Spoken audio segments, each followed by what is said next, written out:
Hello મિત્રો, good morning. સ્વાગત છે તમારું મારા એક આજના નવા બ્લોગમાં.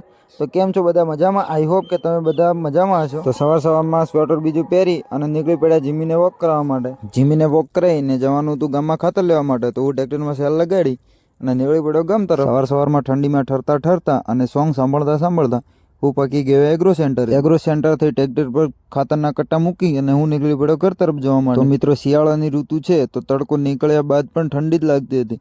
તો ઠંડીમાં ધ્રુજતા હું પહોંચી ગયો કુવા પર. ઘરે આવીને જોયું તો એક કામ બીજું પણ તૈયાર જ હતું. તો હું મોટા બાપાને બાઇક પર બેસાડી અને અમે બંને નીકળી પડ્યા મડાણા તરફ. રસ્તામાં બંનેને ઠંડી તો લાગતી જ હતી, તો બાઇકને ધીમે ધીમે જવા દઈ અને પહોંચી ગયા મડાણા. ત્યાં જઈ અને એક કાકા જોડે દોરો કરાવવાનો હતો, તો દોરો બીજો કરાવી અને અમે નીકળી પડ્યા ઘર તરફ જવા માટે. રસ્તામાં આપણા બાઇકને લાગી ગઈ તરસ, તો અમે પહોંચી ગયા પેટ્રોલ પંપે જઈ પેટ્રોલ બીજું પુરાઈ અને અમે નીકળી પડ્યા ઘર તરફ જવા. ઘરે પહોંચી નાઈ ધોઈને તૈયાર થઈ ગયા. તો આજના વ્લોગને અહીંયા ખતમ કરીએ અને મળીએ નવા વ્લોગમાં.